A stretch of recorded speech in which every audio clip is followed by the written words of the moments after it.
give us a quick sense of maybe your high level, what is the simple path to wealth? Well, so in the most fundamental way, the simple path to wealth is avoid debt, save a portion of everything you earn. I recommend 50%. A lot of people in the FI community think that's way too modest and shoot for 60, 70, 80+%. Of course, a lot of people in the FI community think 50% is insane, but if you want, it depends on how badly you want to be FI.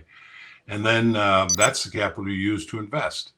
And I recommend investing in low-cost index funds. And very specifically, I was once asked why my advice is so specific. It's because it is for one person, my daughter. I have her investing in VTSAX, which is Vanguard's total stock market index fund. And then once time comes and she's living on the portfolio, I recommend that she add VBTLX, which is Vanguard's total bond market index fund. So that's it in a nutshell. Nice. And it is important, and yeah, that's wonderful. And we certainly, go more in depth, obviously, as the questions come in. And Jen, I'd love for you to pop in with your disclaimer here in a moment. Of course. It's important to note that, like you said, this was advice for your daughter, right? And that is why you were so specific. It's important, like we always talk about at Choosify, it's essential to get people to take action, right? For themselves, right? They need to take action. And in this case, if you said, oh, you should invest in low-cost index funds, I suspect there would have been friction there, right? Even more friction. I'm not sure that she necessarily jumped and followed your advice that second, but anything you can do to cut the friction. So I think it's important that, I, from Choosify perspective, say, low-cost index funds are what we believe in. Now, because I personally have followed you for so many years, I personally invest in VTSAX, but there are many companies and many similar funds. So we do get that question a lot. And why are we in the bag for Vanguard, et cetera? And I mean, frankly, my answer is because I've read the stock series. So that's my own personal answer, but everybody has to do their own research and their own investing. And Jen, if you don't mind, if you could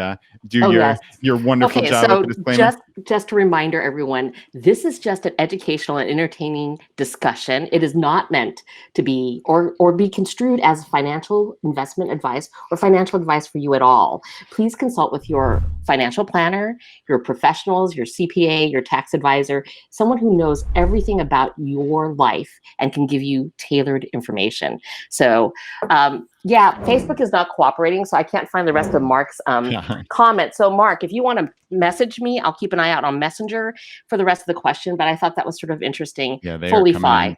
Yeah, so they're just coming in really fast.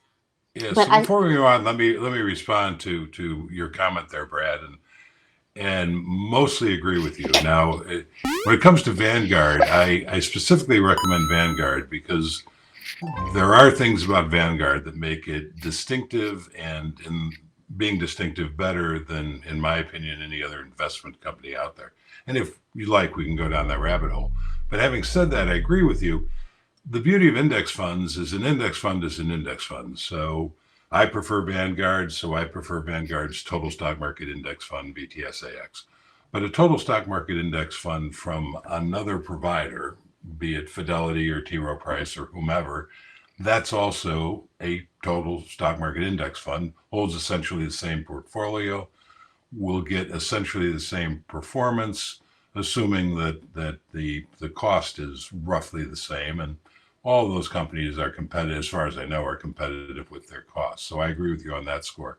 The other question along that same line I frequently get is, and it usually comes from people who look at their 401ks or 403bs and they don't see a total stock market index fund available, but they do see an S&P 500 index fund.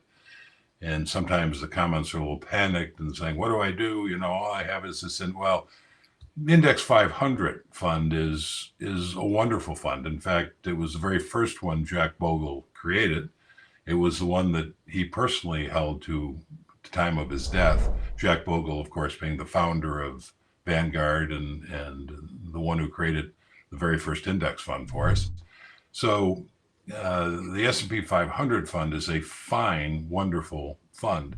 Warren Buffett talks about Vanguard's Index 500 fund as the one he's recommending for his heirs. I prefer, and essentially these two funds, the total VTSAX, and I don't know the Symbol for symbol. S&P. Thank you. I don't know the symbol for the S&P 500 fund, but they are very, very close. I think VTSAX is about 80% of it is the S&P 500. I like it a little better because when you own it, you own a little bit of mid cap and small cap. But if your 401k or your own preference is the index 500, it'll serve you well for the decades.